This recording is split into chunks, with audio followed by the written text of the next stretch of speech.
안녕하세요. 새날건축의 정혜섭 소장입니다.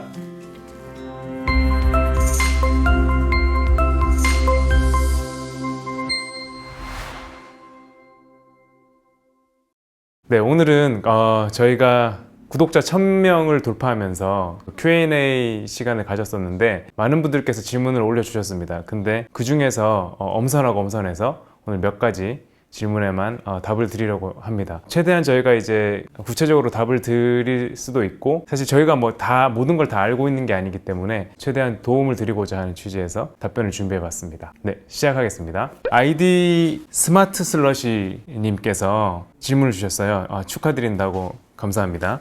그리고 질문이 현재 세워져 있는 곳 중에서 가장 건축이 잘 되었다고 볼 수 있는 게 어떤 건가? 라고 질문을 주셨는데, 이 질문에선 생활건축이 한 프로젝트 중에 가장 잘 됐다고 볼 수 있는 거라고 저희가 이해를 했어요. 사실 이게 하나라고 딱 말씀드리기가 조금 애매한 것 같기는 해요. 주거도 있고 상가도 있고 아파트 리모델링도 있고 오래된 구옥 주택도 있고 너무 프로젝트가 다양하다 보니까 하나를 딱 꽂아서 말씀드리기가 조금 애매하긴 한데, 제가 직접 진행했던 프로젝트 중에서 공간이 좋고 과정도 좋았고 또 건축주분들도 되게 만족해 하시고 지금까지도 그 좋은 관계를 유지하고 있는 것들 중에 하나가 그 상도동에 그 3대가 함께 사는 다가구 주택 신축이 아니었나 싶어요. 그 프로젝트 같은 경우는 그 할머니부터 손녀까지, 그다음에 중간에 엄마 아빠까지 다 3대가 같이 사는 집을 만들기 위해서 되게 고민을 많이 했었는데, 그 과정이 되게 즐거웠고 실제로 지금 이제 지어지고 사시는데도 중간에 이제 몇 번씩 가보는데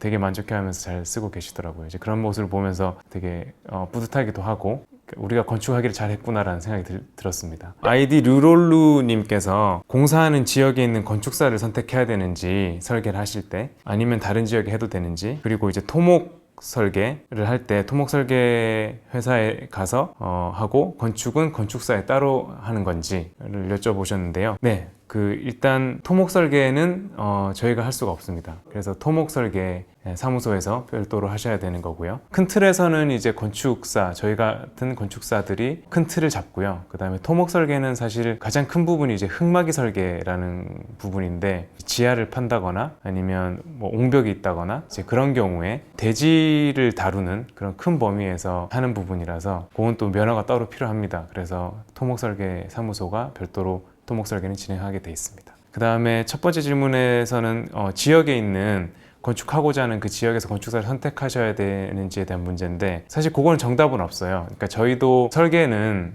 전국구로 하고 있기 때문에 자기와 잘 맞는 이제 건축사를 찾는 게 가장 중요하고, 근데 가까운데 좀 유리한 게 있겠죠. 그러니까 자주 미팅을 한다거나 그런 경우에는 아마 내가 살고 있는 지역에 있는 건축사를 찾는 게 조금 유리할 수는 있을 것 같아요. 근데 요즘에는 워낙 비대면 시대이기 때문에 그런 이제 회의 툴도 잘 돼 있고 그런 것들을 활용한다면 굳이 지역에 한정돼 있을 필요는 없다고 생각합니다. 네, 그 다음 질문은요. 아이디 염성준님께서 질문을 주셨는데요. 상가주택을 조만간 이제 건축하려고 계획 중이시라고요. 좀 막막하다고 하셨고, 건축 설계부터 구체적인 방법과 설계 비용, 그 다음에 공사 비용 이런 것들을 좀 궁금하다고 하셨어요. 일단 축하드립니다. 일단 건축 설계에는 구체적인 방법을 여쭤보셨는데, 방법이라는 것은 사실은 어떤 절차, 과정을 말씀드릴 수 있을 것 같아요. 그러니까 저희 같은 이제 건축사들이 신축을 하기 위해서는 그냥 법규 검토를 통해서 이 땅에 얼마나 건축을 지을 수 있는지 규모 검토 먼저 선행하게 되죠. 그래서 그 규모 검토를 통해서 이 사업이 사업성이 있는지 없는지를 판단하게 되는 거고요. 진행한다고 결정이 되면 실제로 계획 설계를 이제 계약을 하고 진행하게 됩니다. 그 계획 설계에는 구청 또는 시청의 인허가를 포함한 계획 설계가 진행이 되게 되고요. 그 인허가가 끝나고 나면 이제 착공을 할 수 있습니다. 그래서 그 착공 단계에서는 이제 감리와 시공사가 계약을 하게 되고 실제로 이제 건축 행위를 물리적으로 하게 되는 거죠. 그렇게 절차와 방법이 있는 거고요. 그 다음에 설계 비용 같은 경우 이제 저희 생활건축은 단독주택, 다가구주택 이런 프로젝트들은 3천만 원에서 4천만 원 정도를 받고 있어요. 그래서 요즘에 이제 기본적으로 인건비나 설계 단가가 많이 요율 자체가 많이 올라가고 있기 때문에 그 정도의 비용을 저희는 이제 받고 있고, 설계 비용이 그 정도 들고, 그다음에 기간은 한 설계 단독주택 같은 경우는 한 3개월에서 4개월 3개월 정도, 인허가 완료까지요. 그 정도를 보고 있습니다. 그 다음에 건축 공사 비용은 이건 사실 천차만별인데, 그러니까 2020년에 한국감정원에서 나온 평균 건축가가 있더라고요. 그거를 제가 받아봤는데, 단독주택 같은 경우는 거의 이제 한 600만 원, 평당 600만 원 이상이 되는 것 같고요. 다세대 주택, 뭐 다가구 주택 이런 것들도 평당 500만 원 이상이 되더라고요. 그 다음에 근생 뭐 이런 것들도 거의 490만 원, 500만 원에 육박하고요. 그래서 이게 재작년에 나왔던 자료보다 훨씬 좀 금액이 많이 올라갔더라고요. 근데 올라갔다기보다는 이제 저희가 봤을 때는 그 평단가 금액이 정상화되고 있는 과정이라고 보여집니다. 네, 그래서 아무리 못해도 이제 단독주택, 다가구주택을 짓는다고 하실 때는 최소한 아마 600만 원 정도, 평당 600만 원 정도는 생각하셔야 될 것 같아요. 그래야 내가 원하는 집을 좀 만들 수가 있습니다. 그렇게 봐주시면 될 것 같고요. 또 하나의 질문이 토목 또는 시공사 선정 및 계약 시 주의사항 을 여쭤보셨어요. 사실 토목 설계 업체랑 직접 계약을 하실 일은 거의 없으세요. 아마 소개를 받으실 거예요. 저희 같은 이제 건축사 사무소에게, 아니면 주변에 뭐 토목 엔지니어링에 직접 알아보셔도 되는데, 토목 설계할 때는 크게 이제 건축이 완료된 상태에서 어느 정도 토목의 설계를 할 수가 있기 때문에 사실 건축 다음의 문제고요. 그다음에 건축사와 이제 계약을 하실 때, 설계 계약을 하실 때는 일단 계약서, 표준 계약서 인지를 일단 보시면은 제일 좋을 것 같아요. 표준 계약서가 되게 길게 되어 있거든요. 근데 이제 국토부에서 고시로 내려오는 표준 계약서인데, 거기에는 이제 제일 중요한 건 사실은 그 면적이겠죠. 그 다음에 업무 범위, 그 다음에 금액, 설계 금액일 텐데, 그 업무 범위를 잘 보셔야 돼요. 업무 범위에는 이제 어디까지 설계 도서가 포함되어 있는지를 잘 봐야 됩니다. 보통은 이제 뭐 계획 설계, 인허가, 뭐 CC 설계까지 포함이 되어 있을 거예요. 근데 그 안에는 그 구조 설계 비용이 포함이 되어 있는지, 그다음에 기계 전기, 소방 설계 비용이 포함이 되어 있는지 보셔야 되고요. 대부분 이제 토목 설계 비용은 이제 별도로 아마 되어 있을 거예요. 그것도 확인해 주시면 좋을 것 같고요. 그다음에 조경 설계 비용, 만약에 땅이 200제곱미터 이상 넘어가면 이제 조경을 해야 되기 때문에 조경 설계, 법적인 조경도 조경 설계까지 포함이 되어 있는지를 용역 범위에서 확인을 해 보시는 게 좋을 것 같습니다. 그다음에 뭐 부가세가 포함인지 아닌지, 이것도 계약을 덜컥 하시고 나서 이게 포함이었나 아니었나를 이제 되게 헷갈려 하실 텐데, 대부분 이제 그 설계 용역은 부가세가 다 포함된 금액으로 얼마, 부가세 포함해서 얼마, 이렇게 생각하시는 게 좋을 것 같아요. 그리고 표준 설계 계약서를 보시면 별표가 뒷장에 되게 많은데, 거기에 보시면 이제 업무 범위가 더 상세하게 나와 있어요. 그래서 거기는 뭐 평면도를 그려주는지, 배치도를 그려주는지, 그다음에 기획설계가 포함이 되어 있는지, 인테리어가 포함이 되어 있는지, 뭐 대지조사가 포함이 되어 있는지, 뭐 지질조사가 포함이 되어 있는지, 이런 되게 상세한 내용들이 뒤에 나와 있으니까 표준 설계 계약서에 별표를 좀 보자고 하시고, 그 뒤에 어떤 내용들이 포함되어 있는지 이 계약서 상에는 그걸 알려달라고 하면 친절히 알려줄 것 같습니다. 물론 이제 그것도 확인해 보셔야 돼요. 인허가가 완료되는 시점이 가장 건축 행위에서는 가장 핵심인 내용인데, 실제로 이제 준공이 되고 나서 사용 승인 서류를 접수하고 사용 승인 받는 것까지 건축사들이 해주는 경우도 있거든요. 사실 그게 의무는 아니고 그 계약서상에 사실은 뭐 넣기도 하고 안 넣기도 하는데, 그 부분도 한번 여쭤보시고 준공, 사용 승인까지 가능한지를 한번 여쭤보시는 것도 좋을 것 같습니다. 사용 승인이 비로소 나야 내가 입주를 할 수 있는 조건이 갖춰지게 됩니다. 그렇게 알아보시면 될 것 같습니다. 그루브 Z님께서 건축 구조에 따라서 예상 수명을 좀 궁금해 하셨고요. 그 다음에 리모델링 시 보강을 했을 때 또 수명이 어떻게 되는지, 교체하는 이제 전기나 설비 배관들의 수명에 대해서도 여쭤보셨고요. 그 다음에 외단열이 불가능한 상황에서 내단열만 진행했을 때 외벽에 문제가 생기진 않는지, 외벽에 문제가 생기면 예상되는 문제들을 어떻게 이제 해결하는지, 그런 것들을 좀 질문을 주셨어요. 첫 번째부터 답변을 드리면, 구조의 재료에 따라서 수명이 사실은 있겠죠. 그리고 시장에서 말하는 평균 수명도 있을 거고요. 근데 실제로 구조 재료 표준 시방상으로는 철근 콘크리트 구조는 뭐 100년 이상도 간다고 해요. 물론 이제 시간이 지나면서 크랙이 간다거나 뭐 조금 이제 변형이 생기거나 할 수 있겠지만, 구조 자체가 지진이 나지 않는 이상 사실 그 구조 자체가 막 무너지거나 막 그러지는 않거든요. 그래서 그걸 다 교체를 해주거나 그럴 필요는 없어요. 그래서 실제로는 100년 이상도 간다고는 하지만 한국에서의 이제 대부분의 철근 콘크리트로 된 건물들의 생애 주기를 보면 한 40년이 채 안 된다고 하더라고요. 근데 사실 그 철근 콘크리트 조이냐 뭐 목조이냐 이런 것들의 수명의 문제라기보다는 사실 설비의 문제가 더 크다고 봐요. 설비나 이제 단열, 그다음에 누수, 방수 이런 문제들이 더 오히려 집에는 더 치명적으로 데미지를 주게 되죠. 그래서 설비 같은 경우도 뭐 요즘 아파트 기준으로 봤을 때는 뭐 한 20년 정도 지나면 조금씩 이제 데미지가 생기고 뭐 한 40년 정도 되면 새로 이제 가는 게 맞다고 봐요. 그러니까 왜냐하면 지금 그 40년 전에 썼던 설비 재료들이랑 지금 나오는 공업하던 재료들이랑 완전히 수명 자체가 다르거든요. 그래서 지금부터 설치하는 설비들은 아마 리모델링이든 증축이든 뭐 교체하는 배관들은 아마 수명이 되게 오래 갈 거예요. 저도 그 수명은 뭐라고 말씀드리긴 좀 애매한데 만약에 지금으로 역산해서 40년 전에 설치한 배관이 있다. 그건 사실은 거의 못 쓴다고 보셔야 돼요. 무조건 바꿔야 됩니다.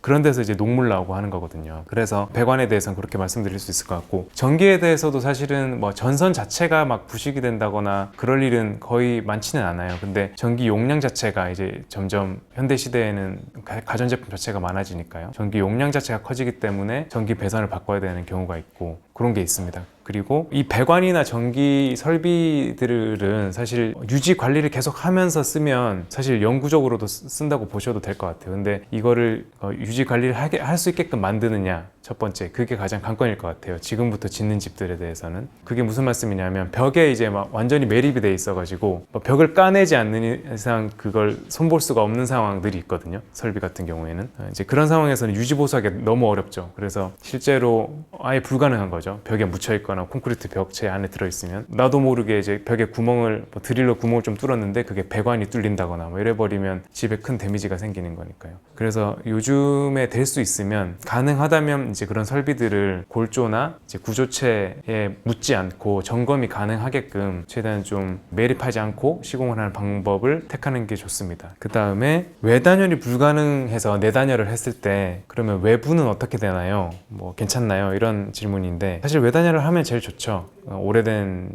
집이나 건물에는. 근데 어쩔 수 없이 이제 그 내단열이 됐을 경우에는 사실 외부 크랙이나 이런 것들이 기존의 외장재가 있을 텐데 그런 크랙들을 좀 잡아줘야 됩니다. 그대로 두면 절대 안 되겠죠.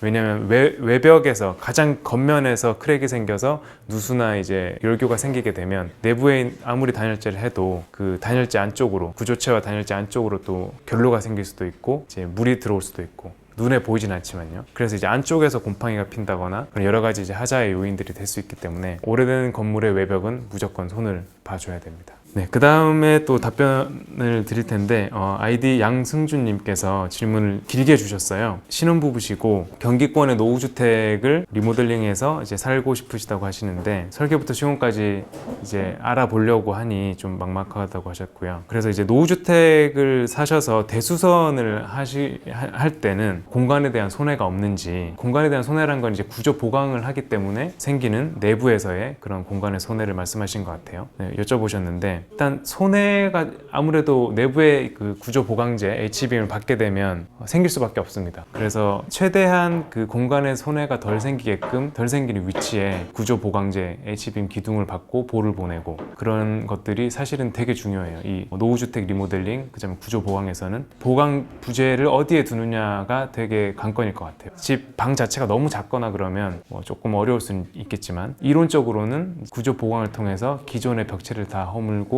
원하는 구조로 바꿀 수가 있다고 보시면 될 것 같습니다. 그래서 그 구조 보강을 통해서 내력벽도 다 철거할 수 있다고 보시면 돼요. 그 다음 두 번째 질문을 주신 게 어떤 구조의 노후주택을 매매하면 좋은지 질문 주셨어요. 이게 되게 좋은 질문 같아요. 그러니까 저희도 이제 노후주택을 한창 찾아다니면서 또 공사를 하면서도 그런 노하우들이 조금 보는 눈이 생기겠죠. 그래서 중축이 됐든 뭐가 됐든 일단 평지붕인 집이 좋아요. 경사가 이렇게 져 있는데 경사 지붕을 철거를 하고 평지붕을 만든 다음에 그 위에 다시 증축을 해야 되는 상황이기 때문에 무조건 이제 평지붕인 노후주택이 좋다고 보시면 돼요. 또 세 번째 질문은 기존 주택 공간에서 1층 공간을 주차장으로 변경 시 건축 면적으로 포함이 되는지 구조에 따라 다른 것 같아요. 필로티 구조가 아니면 면적에 들어갑니다. 그래서 건축법상으로는 이제 필로티 구조인 경우 주차장, 그 다음에 공공의 보행 통로로 쓰는 그런 면적에 대해서는 연면적에 바닥 면적에 포함을 안 시키고 있긴 한데요. 이제 오래된 기존 주택에서 면적에 포함되어 있는 부분을 주차장으로 만든다고 해서 그 면적이 건축 면적에 빠지지는 않습니다. 어떻게 보면 임대를 주든 했을 때는 1층 면적이 가장 비싸게 팔릴 수 있는 면적인데 그 면적을 주차장으로 그냥 없애버린다는 게 조금 이제 증축을 염두에 둔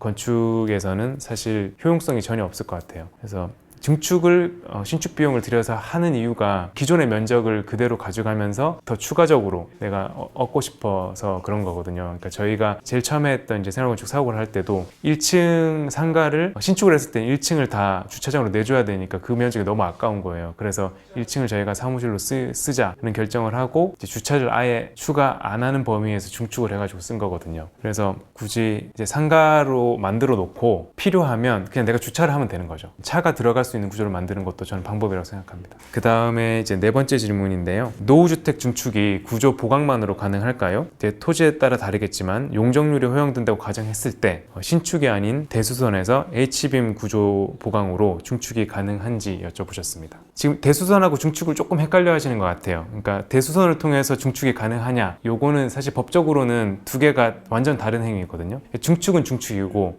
대수선은 대수선이에요. 정의를 좀 내려보자면 증축은 말 그대로 뭐 수평 중축, 그러니까 한 바닥의 면적이 옆으로 좀 커져서 실이 늘어나는 거, 아니면 수직 중축, 한 개 층이 위로 이제 쌓여서 늘어나는 거, 이런 이제 증축의 종류가 있을 거고요. 대수선이라는 행위는 면적이 늘어나지가 않습니다. 그래서 뭐 한 개 층이 늘어난다거나 옆에 면적이 좀 1층이 늘어난다거나 뭐 이런 게 없어요. 면적이 늘어나면 무조건 중축입니다. 그래서 대수선이라는 건 기존에 있던 내력벽, 내부 구조를 좀 바꾸고 싶다 했을 때 층의 변화 없이, 면적의 변화 없이 내력벽을 부시면서 구조 보강을 하게 되죠. 그것도 필수로 구조 보강을 해야 됩니다. 그런 경우가 이제 대수선이라고 보시면 돼요. 증축이라는 행위를 했을 때는 이제 구조 보강이라는 게 필수로 들어가야 됩니다. 중축 상황에서는 거의 피할 수가 없다고 보시면 돼요. 근데 그 구조 보강이 사실 웬만한 케이스에는 이제 요즘 기술력으로는 다 될 수 있다고 보는데 사실 그 비용이 만만치 않을 거예요. 그러니까 신축 이상의 비용이 나올 수도 있고, 실제로 증축 구조 보강을 할 때 가장 중요한 게 사실 기초거든요. 오래된 주택들은 아마 기초 자체가 줄기초라서 새로 구조 보강을 하는 그 기둥 자체를 정착시킬 그 기초 자체가 없어요. 그래서 기초를 새로 형성해 줘야 되는 상황이 중축 시에는 무조건 오는데, 기초를 형성할 수 있느냐 없느냐, 구조 계산값에 만족하는 기초를 생성할 수 있느냐 없느냐가 제일 가장 관건일 것 같아요. 그 기초가 잘 생성이 된다면 H빔으로 구조 보강을 통해서 중축하는 것은 다 가능하다고 보시면 될 것 같습니다. 그렇게 중축을 했을 경우에는 기존에 있던 내력벽들은 다 철거가 가능하고요. 그래서 대수선 중축은 무조건 이제 건축사 사무소를 통해서 인허가를 진행해야 되고요. 또 추가적으로 이제 구조 기술사가 구조 안전 진단이라는 걸 해서 구조 계산을, 그 구조 설계를 다시 해야 되는 상황이 옵니다. 신축보다도 구조 비용은, 구조 설계 비용은 더 많이 든다고 보시면 돼요. 이렇게 질문을 되게 잘 해주셨는데 어떻게 시원하게 답변이 되셨는지 모르겠어요. 그러니까 저도 최대한 좀 자세하게 설명을 드리려고 했는데 오히려 횡설수설한 것 같기도 하고, 어쨌든 처음으로 이런 이벤트를 해봤고 또 질문을 또 해주시고 관심 가져주셔서 너무 감사하고요. 앞으로도 좀 이런 다른 이벤트를 통해서 더 좋은 정보들 제공해 드렸으면 좋겠습니다. 네, 앞으로도 저희 생활건축 많이 관심 가져주시고요. 언제나 구독과 좋아요 부탁드립니다. 감사합니다.